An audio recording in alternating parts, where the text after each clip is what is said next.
The crimes of Jeffrey Dahmer made the world cringe. 17 murders. Cannibalism. Sex with the dead. A man who made his Milwaukee apartment into a violent and erotic death chamber. One thing led to another. It took more and more deviant type behaviors to satisfy my urges. Dahmer even tried to create living sex zombies by injecting acid into their brains. Jeffrey Dahmer, it seemed, was as close to raw evil as the world had ever known. Jeffrey thought he was the devil. Jeffrey thought he was so evil that he was equal to the devil.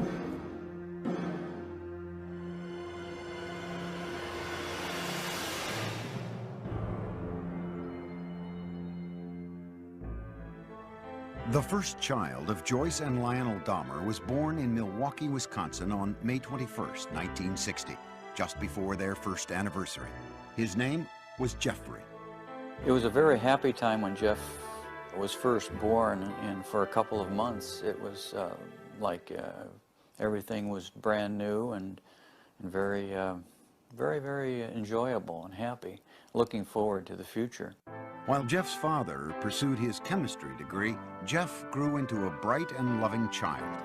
He was very exuberant. He liked to wrestle. He liked to run around and ham it up the camera.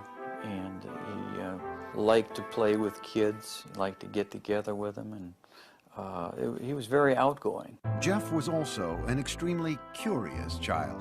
He seemed to want to play with things and feel things and get to know their texture, and he seemed to be very much in tune with what's around him. He just wanted to know what was going on. He had a fascination with animals as a youngster. Once, 4-year-old Jeff watched his father collect the bones of small animals that had died under the house. I brought him out, put him in a metal pail just to collect them all in one place, and they dropped in with sort of a clanking noise, and Jeff seemed kind of interested in that noise, and he took a hold and let him drop down in too. You know, in retrospect, everything looks grim and dark and sinister. You know, like, could that be the start of something evil? Well, I have to admit, it's simply just the curiosity of a child. Lionel finished his schooling with a PhD in chemistry. The family moved to Ohio, relocating 3 times before settling down on a nearly 2-acre wooded lot in the town of Bath, an hour's drive south of Cleveland. It was then that Lionel began to notice the previously gregarious Jeff had become shy and withdrawn. He did seem to be awkward socially and just didn't feel comfortable. To take his mind off the move, 7-year-old Jeff was given a dog, Frisky, whom he loved dearly. With people that he knew or his new pet, the next-door neighbor boy, he was very relaxed. But there was this shyness and feeling of inferiority that we were concerned about at that time. What the Dahmers thought their son needed was to feel more involved, so they let Jeff choose the name of their second son. Jeff named his brother David. Lionel also encouraged his son to participate in activities that would include contact with other kids. What we were trying to do was to involve Jeff with that activities with the thought that involvement would lead to human involvement, a forced, almost, interaction. And on the weekends, father and son planted gardens and raised sheep for competition in 4-H fairs.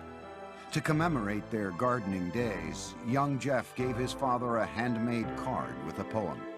There's a picture of me eating an ear of corn on the front, and Jeff says, "The squash and the pumpkins can never compare to the kind of dad who has curly hair." And it says, "This poem is from Jeff, and I love you to death." When Jeff was 10, his mother was hospitalized and treated for anxiety. From there, his parents' marriage began to fail. Jeff's fascination with nature and small animals continued into his teenage years, when he became curious about what they looked like on the inside. For specimens, he collected roadkill. Riding around the country roads in Bath, carrying garbage bags, Jeff searched for carcasses. Jeff brought the roadkill he found into the backyard of the house, and there in the secrecy of the woods, he dissected the animals. I really have become convinced that that was sort of the starting point in this downward spiral of his. And it was associated with his puberty. And when you have hormones kicking into this terrible mixture, what he's doing, he's investigating insides of animals. And his sexuality was developing at the same time. Teenage Jeff was discovering that he felt sexually attracted only to men. But the thoughts of sex with men became interlocked with fantasies of killing another man and dismemberment. The fantasies excited him, but they were unspeakable. I think it was around age 14 or 15. Started having obsessive thoughts of violence intermingled with sex. And it just got worse and worse. I didn't know how to tell anyone about it, so I didn't. I just kept it all inside. The fantasies included lying next to an unconscious man. For the first time, Jeff's fantasies crossed the line from his mind into action. He devised a plan. He would knock out a local jogger with a bat and lie next to him. On the day he opted to wait for his victim, the jogger didn't run by. He never attempted the clubbing a second time. As he entered high school, his sexual fantasies traumatized him. To escape, he began drinking. On the way to classes in the morning, he would fill up a cup with hard liquor at a friend's house. And I remember sitting next to him in a first period, I believe, history class, and he had a styrofoam cup of scotch, I believe it was scotch. I remember saying, "Jeff, what is that?" And he threw his head back and he shook it and he said, "It's my medicine." But clearly he was getting drunk at 8 o'clock in the morning. At home, Jeff was watching his parents' marriage dissolve. When their bickering escalated to open fighting, he retreated to the forested backyard, slapping tree trunks with sticks. I'd leave the house, go out in the woods and sulk, brooding, wondering why they had to have such a rough relationship. He remained aloof with few interests and no close friendships, but he still seemed to have a sense of humor. On the high school tennis team, Jeff spent most of his time goofing around rather than playing a serious game. But more often than not, the jokes were at Jeff's expense. He gained a reputation as the class clown. Acting out in a bizarre or unexpected manner became known at his school as, quote, doing a Dahmer. All of a sudden you'd be walking down the hall and you'd hear someone yelling and hollering and running through the hallway, and it's Jeff Dahmer in the middle of the day, running, flapping his arms, yelling, hurricane drill, everybody hide. At one point, Jeff collected money from classmates in exchange for a show at the mall. And a woman is handing out samples of sunflower seeds, and Jeff is taking one and then another and being very polite like he always was, and then just spits them out all over the place and starts yelling at the top of his lungs, "I'm allergic, I'm allergic, I'm allergic," and runs away. During his junior year, Jeff went along on a school-sponsored trip to Washington, D.C. And Jeff said, "I have an idea, let's go see the vice president." And we sort of all laughed and said, "Yes, sure, the vice president." Jeff went to a payphone. When he returned, he announced that they would be seen in the office of Vice President Walter Mondale in 2 hours. He had explained that we were high school students from Ohio working on our school newspaper, and we were in town for a week, and could we come and talk to someone in the vice president's office? His slick talking worked. Dahmer had gotten his classmates inside the executive office building to meet with Mondale. In the classroom, Jeff was something of a model student. Very polite to adults, dressed very nice, very respectful to teachers. Did his work. He could be an A student if he wanted to. Other times he would fail a class because he had no interest. He could be very polite with very good manners, yes sir, no sir, when he spoke with teachers. He was perfecting his ability to fool authority figures. But as time went on, Jeff became less interested in his performance at school. No one really knew what was going on in his mind. He didn't open up to anybody. He didn't have any close friends. And he had really slipped away from his social life the older we got in high school. At the school near Bath, Ohio, Jeffrey remained an alcoholic outcast. His behavior was the subject of mockery from other students.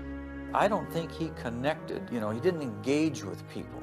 So if you don't engage with people, then you give and take of conversation and feelings, then you end up internalizing a lot. You fantasize a lot. And then the next step is to think that some of those fantasies may be real. A step Jeff was ready to make. He would kill his first victim just after high school graduation. For Jeffrey Dahmer, the summer of 1978 started with high school graduation. It would be downhill from there. His parents, after years of open and bitter fighting, divorced. Jeffrey's father, Lionel, moved out of the family house in Bath, Ohio, and into this nearby motel. Unbeknownst to Lionel, Jeff's mother took younger brother David and moved to Wisconsin. Jeffrey found himself home alone. Jeffrey was 18, and like most teens his age, he had active sexual fantasies. But Jeffrey's deviated from the norm to include thoughts of killing his lover. Now the isolation of the empty family home gave him the opportunity to act out those fantasies. Just weeks after graduation, Jeffrey picked up a hitchhiker along the road. It was 18-year-old Stephen Hicks. I wish I just kept on going, but I didn't. Turned around, picked him up, and that's when the nightmare became a reality. Jeffrey invited Hicks back to the house. They drank beers and spent a couple of hours just hanging out. Then Hicks said he had to go, but Jeffrey didn't want to be alone. He attacked Hicks, knocking him out with a barbell, and then he strangled him. Dahmer had fulfilled his fantasy, but he was lucid enough to know that he had committed a murder. He quickly began to hide the evidence. He dismembered Hicks' body with a knife, a skill he had practiced as a younger teen with roadkill. He put the pieces into trash bags and loaded them into his car in the middle of the night.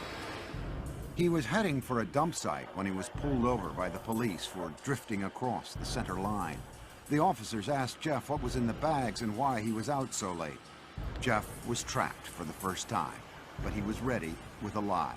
He coolly told the cops he was troubled by his parents' divorce and couldn't sleep, so he thought a trip to the dump would take his mind off things.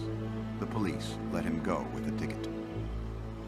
Jeff returned home, racked with guilt over the murder. He stashed the bones of Stephen Hicks under the house for 2 weeks. Then he smashed them to bits with a sledgehammer. Behind the house, Jeff spun in a circle, tossing the fragments among the leaves and brush. In August, Jeffrey's father stopped by the house. I said, "Where is your mother? Where's Dave?" And he said, "They're gone." I said, "Well, what do you mean?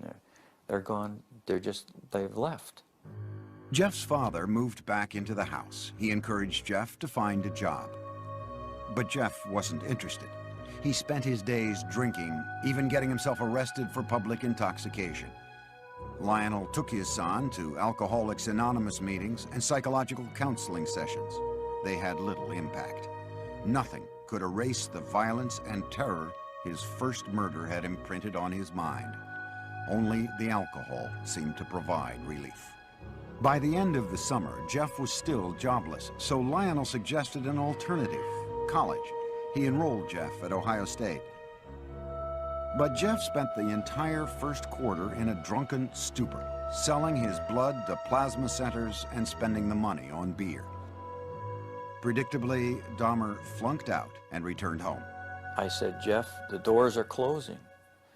I think perhaps that the armed services might be something that you need. Like all the other choices that had been made for him, Jeff passively went along with his enlistment. After his basic training was complete, he left for an army hospital in San Antonio, Texas, where he was given specialized instruction as a field medic. There, Dahmer learned more about human anatomy. For one of the first times in his life, he was excited about what he was doing, responding to instruction and discipline. After 6 months in the Army, his sluggish body had become lean and strong. Normally shy and reclusive, Jeff became outgoing, even smiling. But the mood swing was temporary. The Army sent him for a tour of duty in Germany, and there, once again, Jeff emptied bottle after bottle. His superiors noticed and gave Dahmer an early discharge. He went directly to Miami Beach without contacting his family. He worked in a sandwich shop and lived out of a motel. When his booze bills exceeded the room costs, Jeff took to sleeping on the beach. And he was terrified one night when a rat, a big, huge rat, came crawling over him, and he called us. He said, he needs some money. I said, we won't send you money, but we'll send you a ticket. You come home. So I met him at the airport, Cleveland Hopkins Airport, and he had a smile on his face. But as I got closer, it wasn't a smile of happiness, it was a smile of inebriation. Lionel tried for a year to help his alcoholic son, to no avail. Jeff was sent to stay with his father's mother near Milwaukee. There, he seemed to find some stability at last, making a concentrated effort to turn his life around. He stopped drinking, went to church with his grandmother, and he fought what he believed were immoral homosexual urges, which eventually led to his inescapable fantasies about murder. Dahmer even found jobs, first at a blood bank and then working nights as a chocolate mixer in a candy factory.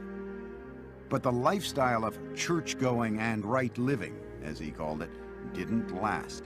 After 3 quiet years in his grandmother's home, Jeff came face to face with his fears. At the library, a man handed him a note offering sexual favors. Dahmer declined, but he would later say the note was a turning point. It awakened sexual desires deep inside him. Specifically, he wanted the submissive company of another male. He wanted someone to fulfill his sexual needs, but he didn't want to be burdened by anyone else's needs. Jeffrey started with a perfectly submissive partner. He stole a store window mannequin. He kept the plastic man in his closet, bringing it out to masturbate onto until his grandmother found it and insisted he get rid of it. On his free nights, Jeffrey began exploring gay life in Milwaukee, browsing through porn shops and going to bathhouses. The bath clubs catered mostly to men seeking anonymous sex. To make his partners there submissive, Jeffrey gave them drinks laced with sleeping pills. When they fell unconscious, he would lie down next to them, listening to the sounds of their bodies, their heartbeats, their stomachs. But the drugging experiments ended when one man overdosed and spent a week in the hospital. Jeff was asked never to return to the club. But he then discovered the gay bars and discos of Milwaukee. These would become the killer's favorite hunting grounds.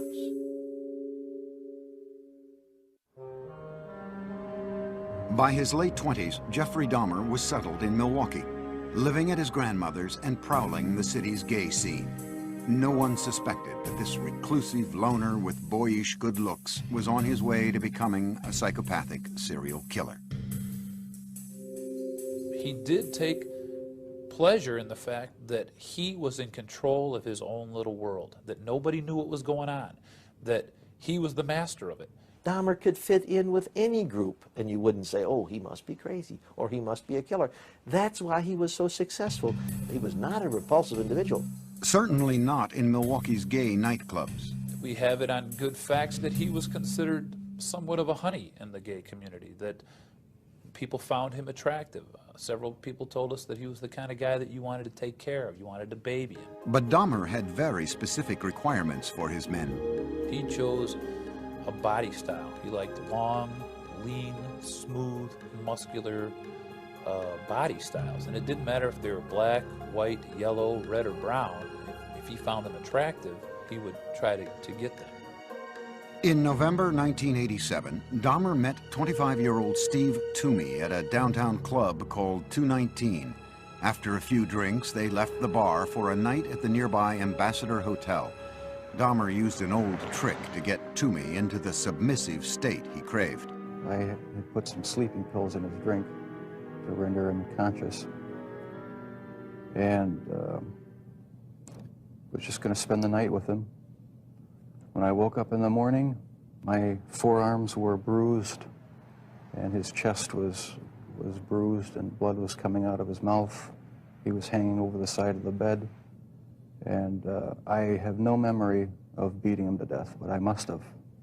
But Dahmer didn't panic. He went out and bought the biggest suitcase he could find. At the hotel, he crammed Toomey's body into the case, dragged it into a taxi, went back to his grandmother's house, and dismembered Toomey in the basement. That's when the obsession went into full swing. He decided after that second death that he would no longer attempt to control his desires, that he would give full rein to them, yield entirely to them, and after that his life became the pursuit of unmitigated sexual pleasure. Dahmer now decided to pursue his fantasies of ultimate control. It was no longer enough to have his partners submissive just for a night. He wanted to keep them that way forever. So with the intent to murder and then butcher the men he picked up, Dahmer returned to the clubs. At a bus stop outside 219, he met 14-year-old James Dockstader. Dahmer offered him $50 to spend the night with him. They took the bus back to Dahmer's grandmother's. While she slept, Jeff and Dockstader had oral sex. Then Dahmer drugged and strangled him, his preferred method for killing.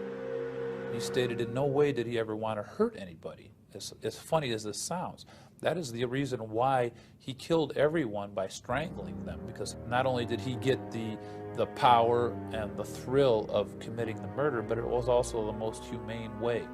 With Dockstader, Dahmer further explored his dark fantasies. He hid the body in the basement for a week and continued to have sex with it.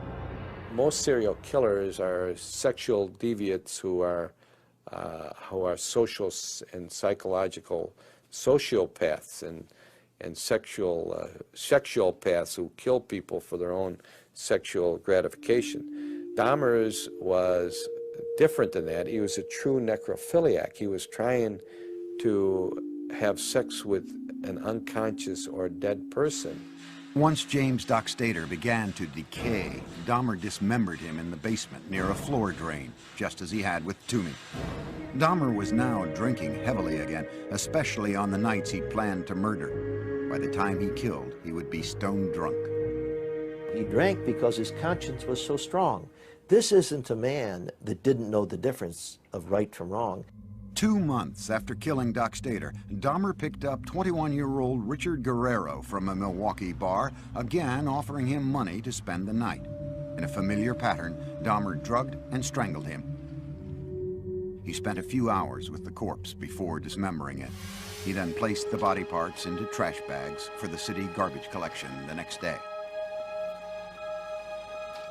In the summer of 1988, Jeff's grandmother asked him to move out. She had been troubled by Jeff's late hours, the mannequin in his bedroom, and now unidentified foul smells from the basement. He took an apartment on Milwaukee's west side and immediately accelerated his downward spiral when he approached a 13-year-old boy on the street and lured him into the apartment. Inside, Dahmer scared the boy by fondling him, and the youngster ran from the apartment. Dahmer was convicted on second-degree sexual assault charges only. The murders were still his secret. He was sentenced to 1 year in a work release program that required him to spend his nights in a prison dormitory while he continued working at the chocolate factory. In the 10 days before he began his sentence, Dahmer struck again. He met 26-year-old Anthony Sears at the gay club La Cage and killed him. He mummified Sears' head and genitals and kept them inside his locker at the chocolate factory. Towards the end of the work release term, Jeff's father wrote to the judge and urged him to put Jeff in an alcoholic treatment program, writing, "I have tremendous reservations regarding Jeff's chances when he hits the streets." No program was ordered. Jeff was released 2 months early. He moved into another low-income neighborhood in Milwaukee. The rent at the Oxford Apartments was cheap, and the location was close to the gay clubs. On his own again, he was free to feed his relentless sexual urges. Within 3 weeks of his release, Dahmer began a 1-year killing frenzy. He would leave 13 more families, most of them African American, searching for loved ones who had simply disappeared. The police, too, searched in vain. Once Jeff started on his killing spree, all of his financial resources, all of his time, money, effort, desires, emotions, thoughts went into his secret world of killing people and keeping them with him. Many times he talked about trying to fight it, even after he had killed a couple people, saying how he wasn't going to do it again, but within a month he would be back out at the bar stalking. One victim almost got away. Dahmer had drugged 14-year-old Konorak Synthesomphone, the brother of the boy Dahmer had been jailed for molesting the year before. As Konorak slept, Dahmer went out to buy more liquor, but while he was gone, the teen woke up. He staggered out into the street naked. A concerned neighbor called 911. Milwaukee Emergency Operator 71. Okay, hi, I'm on 25th and State, and this is young man. He is butt naked. He has been beaten up. He is very bruised up. He can't stand. He's study fall out. He is butt naked. He has no clothes on. He was really hurt. Police arrived. By this time, Dahmer had returned from his beer run. As he had with police in Bath, Ohio after his first killing, Dahmer smoothly lied. He told police that Konorak was his gay lover who simply had too much to drink. He brought the cops into his apartment and showed them Polaroids he'd taken of the teen, proof, he said, of their relationship. The police believed the 14-year-old was of legal age and left him behind with Dahmer. They wrote the incident off as a lover's quarrel. Again, Dahmer had been slippery enough to keep his killings a secret. As soon as the cops left, he murdered the boy. Inside Dahmer's apartment, the bodies began to pile up. So he bought a 57-gallon drum and filled it with a powerful acid to dissolve the dismembered limbs and torsos. After weeks in the acid, the remains of Dahmer's would-be lovers became sludge, which he flushed down the toilet or the bathtub drain. For others, Jeffrey boiled the skin off their bones on the stove. A sweet, bitter odor of death began to infest the building, and many tenants traced the smells straight to Dahmer's door.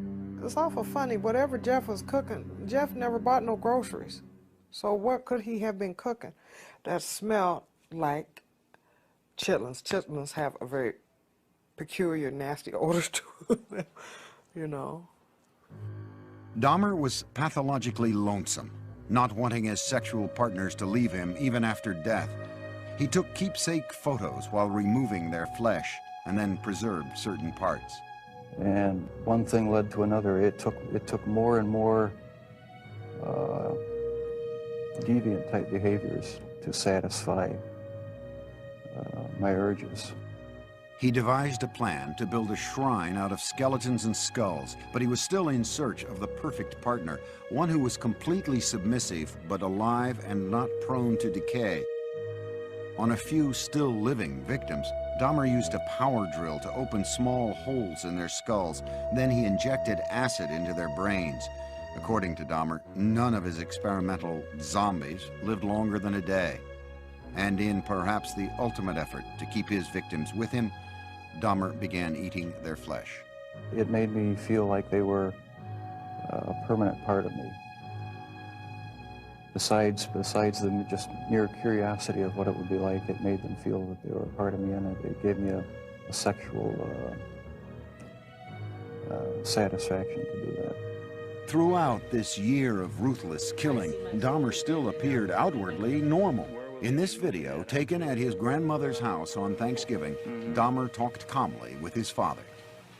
Well, you're looking good. Grandma was saying that she thought that you got quite a bit thinner, but you look fit. I don't know. Well, I've been surviving mostly on McDonald's food. It's just so much easier just to pop into the restaurant. But yeah, like I've said before, it gets too expensive, and it does. I have to start eating at home more. It's amazing how he could sit there and appear like he's, you know, clean cut, nice jacket on, talking very hopefully about his job, intelligent. It's amazing how much a human being can hide from another human being. But careful as he was, Jeffrey Dahmer was about to run out of good lies. In July 1991, the city of Milwaukee discovered a serial killer, 31-year-old Jeffrey Dahmer.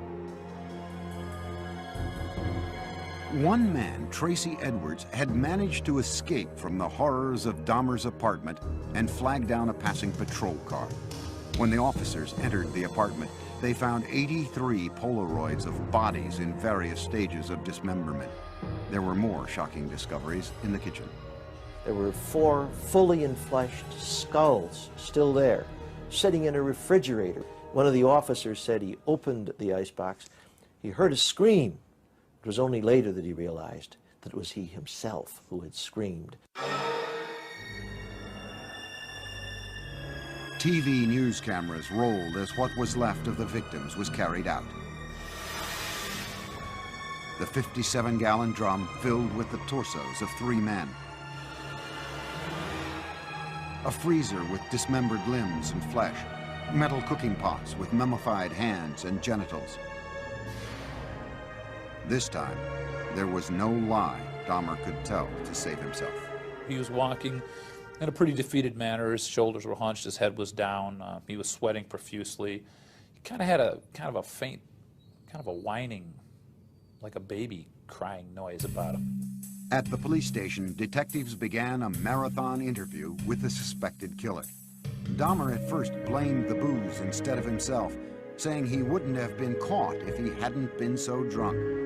But Dahmer was now clearly scared. The look of terror and almost hysteria that he had on his face in the interrogation room that first night as he was coming down off the alcohol and finally realizing that the gig was up. He was caught. He did cry several times. He went into a rage. Besides asking to kill himself, he stood up and pounced around a couple times. Once Dahmer sobered up, no one could guess at the gruesome details to follow. He made this statement: when I tell you what I'm going to tell you, you're going to be famous. And I tried to say, look, Jeff, there's nothing that you can tell me that is going to freak me out. And he laughed at that. He said, you don't know what I've done. Dahmer spent the next 6 weeks with the detectives, recounting the murders of 17 men, a 159-page confession. It seemed cathartic to Dahmer to finally get the deeds of the last 13 years off his chest. With the information from his confession, investigators went back to Dahmer's childhood home in Bath, Ohio. They raked up the shattered bones of Stephen Hicks, Dahmer's first victim. The Milwaukee County coroner started matching skulls with torsos, and the police began the sad task of notifying families. Dahmer pleaded guilty but insane. The issue of his sanity would be the sole question before the jury. You know immediately that it's going to be probably an insanity defense. What can you argue? You can't claim self-defense. You can't say you don't know how those bodies got there. Wisconsin had no death penalty, so if the jury found him sane, he would spend the rest of his life in prison. If they found him insane, he would be imprisoned in a mental facility. Dahmer himself couldn't understand why he enjoyed fantasizing about murder. Jeffrey thought he was the devil. Jeffrey thought he was so evil that he was equal to the devil. And he knew there was something wrong with him, but he didn't know what it was, but he never categorized himself as being insane. The man who entered the Milwaukee County courtroom in January 1992 appeared completely normal until the words of his confession were read in court by Lieutenant Dennis Murphy. He related this was a person he really liked. He indicated that he had filleted his heart and kept it in the freezer, and he also kept his bicep. He indicated that he had eaten the thigh muscle of this subject, but it was so tough he could hardly chew it. He then purchased a meat tenderizer and used it on the bicep. Dahmer's father, Lionel, sat in the courtroom beside his second wife, Sherry, stunned by what he heard. No one softened the blow for us. No one told us, no one prepared us with any of these details. How could this be? How could I have not known about it? Dahmer's crimes seemed to be devastating proof of insanity. What else could explain the actions of a man who had sex with the dead, dismembered their bodies, preserved their skulls, and ate their flesh, all for sexual gratification? But the law has a very strict interpretation of insanity. Dahmer's defense team had to prove two things. One, that he indeed suffered from a mental disease, and that it kept him from knowing right from wrong. Necrophilia, a compulsion to have sex with the dead, is recognized as a sexual disorder, but it does not make one legally insane.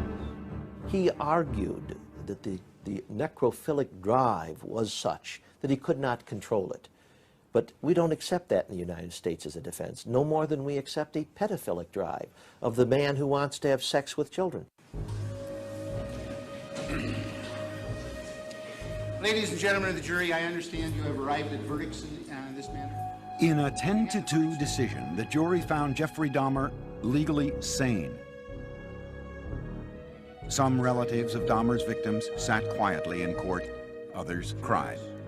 Prior to his sentencing, they were allowed to express themselves before the judge. Jeffrey, I hate you! I hate you! This is out of control! Don't Jeffrey, I'll kill you! I'll kill you, motherfucker! I'll kill you! Once order was restored, Dahmer spoke publicly for the first time. I feel so bad for what I did to those poor families, and I understand their rightful hate. I have seen their tears, and if I could give my life right now to bring their loved ones back, I would do it. I am so very sorry. Many questioned the emotional depth of Dahmer's apology, whether a man who killed so routinely had the conscience to feel remorse. The judge sentenced Dahmer to a 937-year prison term, but it would last only a few tormented years.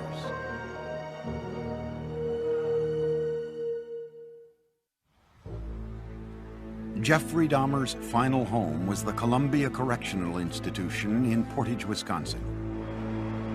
His former residence at the Oxford Apartments in Milwaukee stood as a painful reminder of the lives that ended there. So in November 1992, it was demolished. In his prison cell at the age of 32, Dahmer's life became a conflicted introspection, trying to sort out the blame for his killing nature and seeking divine forgiveness for it. He had spent time in church as a boy and with his grandmother as an adult, but had lost his religion during the murder spree. Dahmer placed the blame for the murders on his atheistic beliefs and the theory of evolution.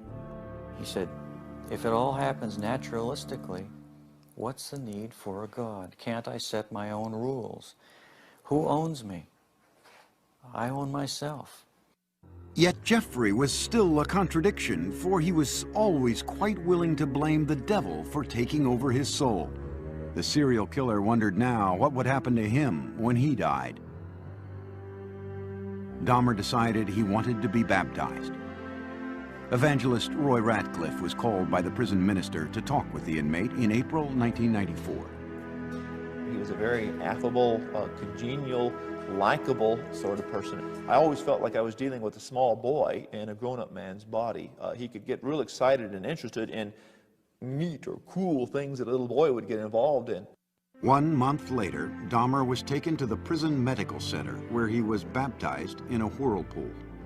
On the way, we walked by other prisoners who were coming by with mops and brooms and various cleaning devices, and they looked up, and the only one they saw whom they recognized was Jeff, and so they called out in a very friendly, banter, "Hey, JD, how's it going?" And he called back, "I'm going to be baptized, this is great."